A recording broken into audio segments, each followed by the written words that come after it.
Сайн байцгаана уу? Сонсогч та бүхэндээ бүгдэнд нь аз жаргал сайн сайхан бүхнийг хүсье. 2022 оны 4-р сарын 24-ний оройн 21 цагт Америкийн нэгдсэн улсын Висконсин мужийн Чиппайуа Фолс хотын цагдаагийн газарт нэгэн дуудлага ирсэн бөгөөд энэ нь 10 настай Лили Петерсон хэмээх охины аав Петерсон байсан.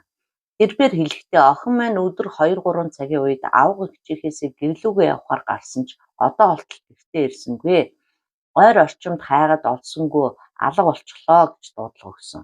Тэр өдөр Лили охин бодвол авга эгчиндээ байсан бөгөөд өдөр 15 цагийн орчимд гэртээ харьлаа гэд авга эгчийнхээсээ гарч явсан байдаг. Лилигийн гэр нь тэднийхээс 2 майл орчим зайтай байдаг байсан ч охин эгчих рүүгээ байнга очдог байсан тул аль хэдийн ирж очиод сурчсан байсан. Цагдаагийн газраас бага насны хүүхэд алга болоход зарладаг Amber Alert-ыг зарлах гэсэн боловч Amber Alert-д тавигдах зарим нэг шаардлага нь хангахдахгүй байсан учраас зарлж чадаагүй. Amber Alert зарлах нөхцөл шаардлага нь болохоор нэгдүгээр алга болсон хүүхэд нь 17-оос доош насных байх. Хоёрдугаарт хүүхдийн үсний өнгө, нүдний өнгө, өмсөж явсан хувцсны өнгө гэх мэт зүйл тодорхой байх. Гуравдугаарт хүүхдийн амь насанд аюул тулгарсан байх. Дөрөвдүгээрт гэмт хэрэгтний дүрсэл болон унаж яваа машины өнгө, марк их зэрэг нь тодорхой байх. Гэтэл Лили охины хувьд алга болсон нь үнэн ч гэсэн хэн нэгэн охиныг хулгайлаад явсан юм уу, эсвэл өөрөө алга болсон юм уу гэдг нь тодорхойгүй байсан. Магадгүй одоо сониучрахад хаа нэг тийшээ явж байгаа төөрсөн ч гэдэг юм уу, найзындаа очисон байх ч юм уу гэдгийг мдээгүй учраас Amber Alert зарлах боломжгүй болсон. Гэвч цагдаа нар эрлийн үйл ажиллагаагаа эхлүүлсэн бөгөөд түүний гэр бүл болон хөршүүд, танилуд, хамаатан саднууд нь цагдаа нартай хамтран охиныг хайж эхэлсэн. Ингэж хайлт хийж яваад түүний аав Петерсон 23 цагийн үед охиныхоо ундаг дугуйг ойд байдаг хотын оршуулгын газрын хажуугийн жалганд байхыг нь олж маш их цочирдсон. Үүнийг мэдсэний дараа цагдаа нар ч гэсэн энэ хэрэг нь бол нэлээд ноцтой байж магадгүй юм байна гэдгийг шууд ойлгоод тэр дороо болвол хүч нэмэгдүүлж хайж эхэлсэн байна. Ингээд маргааш өглөөнийх нь 8 цаг 45 минутын үед Лили охины цогцыг гэрээс нь 700 метрийн зайтай байх модон дундаас олж аав ээж ах дүүс нь маш их гонигт автсан. Эрэлд оролцсон хүмүүс байтугай хотын иргэд бүгд л одоо 10 настай жаахан амтны амийг хороож хөсөр хайсанд нь бол маш их харуулсаж байсан. Цагдаа нарын хувьд ч гэсэн хэнд ч гэмгүй одоо балчир охиныг алсан халуурчны халуун мөрөөр орох хэрэгтэй гээд халуурчныг олох ажилд яарвчилсан бөгөөд эхлээд юун түрүүнд гэр бүлийнхэн болго охиныг харсан гэх хүмүүсээс мэдүүлэг авч хэлсэн. Нэг хөрш нь хэлэхдээ өдөр 3 цагийн орчимд охин дугуйгаа унчихсан. Түүний хажууд хамаатных нь хүү hoverboard унчихсан. Хоёулаа инээлдээд тоглоод явж байсан гэж хэлдэг. Энэ hoverboard гэдэг нь цахилгаан тэнцвэрийн скутер бөгөөд ямар нэг жолоодлого бариулгүй зөвхөн 2 хөлөө тавиад биеийн жингэрээ тэнцвэрээ олж явдаг. Одоо манай хүүхэд залуучууд ч гэсэн маш их хэрэгжилж байгаа харагддаг. За ингээд хоёулаа нэгэн дугуйтаа нөгөө нь hoverboardтэй хоорондоо уралдаад ингээд тоглоод инээлдэд явж ижээ. Түүнээс гадна охины цогц олдсон модтой хэсэг нь хүн болон дугуй явж болдоггүй тийм эзгүй зэлүүд газар биш байсан бөгөөд харин ч яг хажуугаар нь дугуйн замтай. Тэгээд Лили эгчийнхээсээ ирж буцахдаа дандаа тэр замаар явдаг байсан. Тэр хавийн айлууд нь бол ихэвчлэн хүүхдүүдтэй гэр бүлүүд байдаг байсан бөгөөд бие биенээ сайн мэддэг. Тийм ч болохоор ерөнхийдөө их аюулгүй газар байсан. Ингээд охины цогцд хийсэн задлан шинжилгээний дүгнэлт удалгүй гарсан.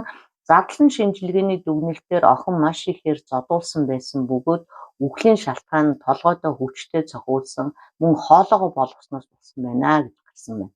Нүүрэндээ хэд хэдэн удаа хүчтэй цохиулснаас гадна хамгийн харамсалтай нь бүслэхийнээс доош ямар ч хувцсахгүй байсан. Тэгтэл бас баруун талынх нь өвзгөн дээрээс хазуулсан шүдний орон илэрсэн. Уг гэмт хэрэгтэн охины амийг хороосныхоо дараа хүчрхийлсэн гэдэг нь бол тогтсон байна. Ингээд ойр хавийн хөршүүд болон бусад хүмүүсээс ярилцлага мэдүүлэг авсны эцэст охинтой хамгийн сүүлд уулзсан хамт байсан хүн нь бол Лили охины үеэл болох 14 настай Петерсбергер Карсон болох нь тодорхой болсон. Нэг ёсондоо авгынх нь хүү байсан гэсэн үг.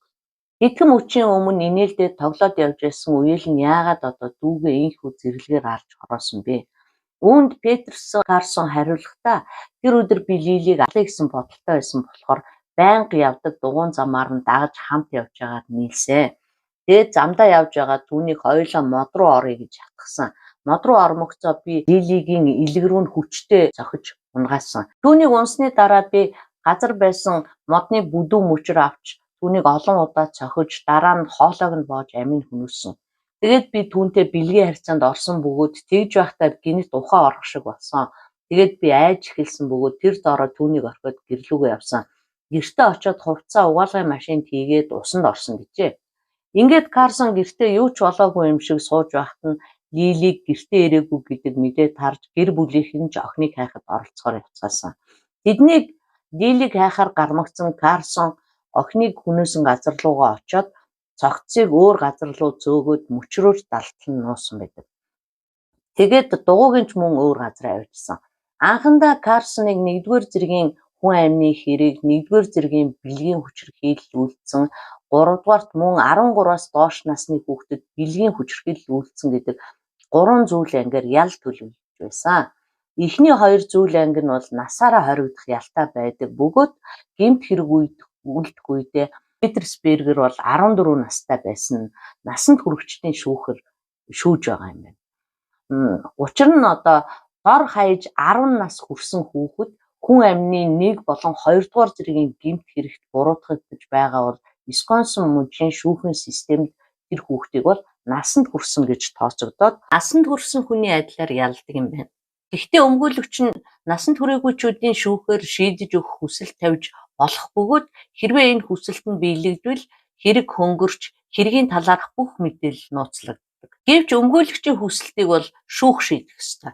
Висконсин мужид насанд хүрээгүй хүүхдэд оноох ял байдаггүй бөгөөд засан хүмүүжүүлэх програмд хамрагдана. Тэгээд 18 нас хүрэмц хараа хяналтаас бүрэн чөлөөлөгддөг. Тэгэхээр ингэж шүүгдвэл Карсон ямар ч ялгүй өнгөрнө гэсэн үг юм байна. Ингэж шүүхөөс түүний батлан даалтын бондыг $1 сая гэж тогтоосон. Хэдийгээр өмгөөлөгч нь энэ бол насанд хүрээгүй хүүхдээ, бүр машин ч барьж чадахгүй хүүхэд. Тийм учраас бондын мөнгийг $100,000 болгож өгөөч хэмээн хүссэн боловч хэргийн ноцтой байдлыг харгалзан шүүхээс бондын мөнгийг $1 хэвээр нь баталсан.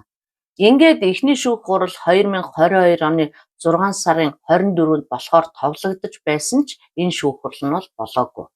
Карсон хүү ээж аавынхаа токсик харилцааг байнга харж өссөн бөгөөд эцэг эх нь хоёулаа хар тамхины хамааралтай удаа дараа хэрэгт холбогдож байсан хүмүүс юм байна. Ялангуяа түүний аав Адам Бружер 2004 оноос эхлэн янз бүрийн гэмт хэрэгт холбогдсон ял шийтгэгдэж байсан. Тухайлх юм бол 2004-өөс 2008 он хүртэл жил болгон дандаа л хар тамхины хэрэгээр хоригдож баривчлагдаж байсан. Хамгийн ноцтой нь болох юм бол 2016 онд хэрэгт холбогдсон баригдсан бөгөөд энэ үеэр гар утсыг нь шалгаж үзэхэд шилжилтийн насанд ч хүрээгүй бага насны охидын 10 ширхэг бэлэг эрхтний зураг олцсон. Энэ зургийн нэг дээр нь Эдэм тэр бяцхан хүүхдийн бэлэг эрхтэнд нь бараг нүрээ наачсан байгаа зураг хүртэл байсан байдаг. Dark Web-с авч хадгалсан садар самуун зураг бичлэг худалдаж авч нийтэлдэг вебсайтуудын маш олон хаягнууд байсан. 2018 онд шүүхээс түүнийг мөн хорих шийдвэр гаргасан бөгөөд 3 жил хоригдоод 2020 онд тэнцэнгээр суллагдсан байдаг.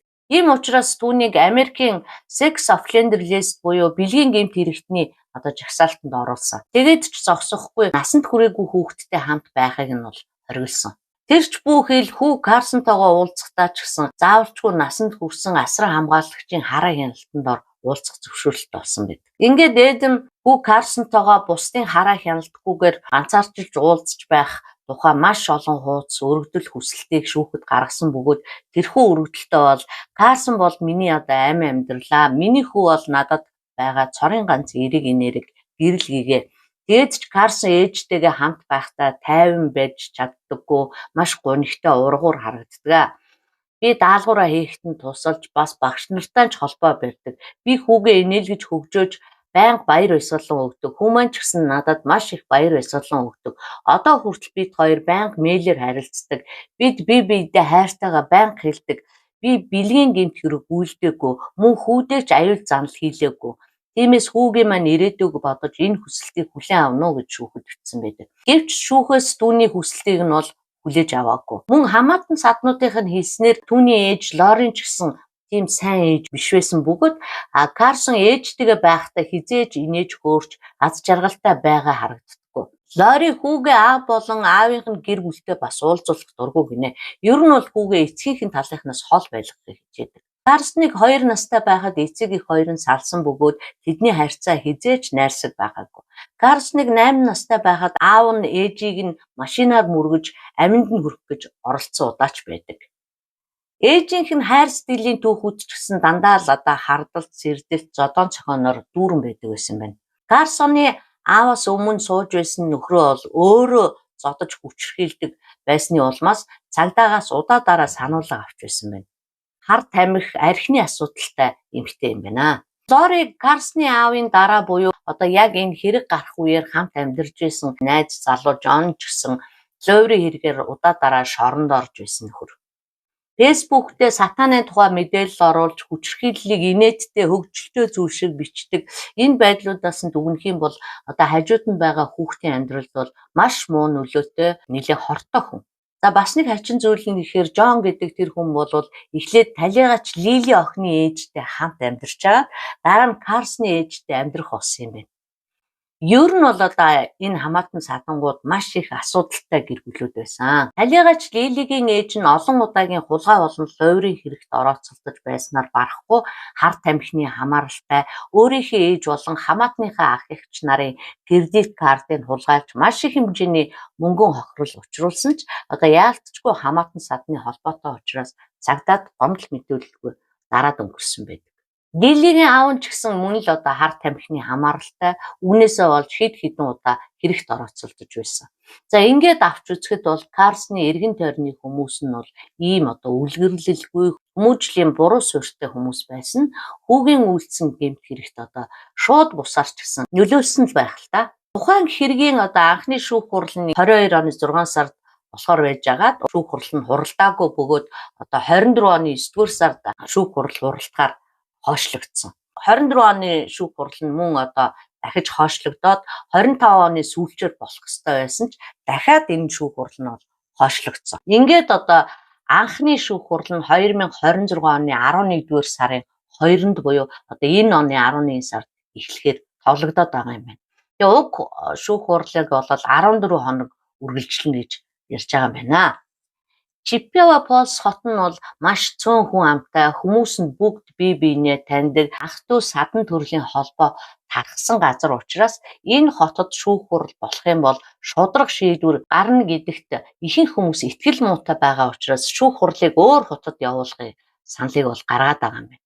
2026 оны 11 сарын 2-нд болох Карсон Питтсбергийн шүүх хурлыг даргалагч нь бол Чиппева хотын тойргийн шүүхийн шүүгч Стивен Гибс байх бөгөөд тус хурал нь Чиппева дүүргийн шүүхийн байранд шүүгчийн хяналтанд ор үргэлжлэх боловч хүн ам цөөтэй ийм газар тухайн хотод амьдардаг хүн шүүгчээр оролцох юм бол шудраг шүүх явагдах боломжгүй гэх мэдээлэл бас хэвлэл мэдээллийн хэрэгслэр их цацагдж байгаа учраас хангарахтны шүүгчийг сонгох үйл явц болон газрыг нь өөрчлөхийг мужийн дээд шүүхээс бол зөвшөөрсөн юм байна. Шүүхийг шудраг явуулахын тулд шүүгчийг Чиппева Фолс хотоос биш харин өөр хотоос сонгон шалгаруулна гэж байгаа юм байна.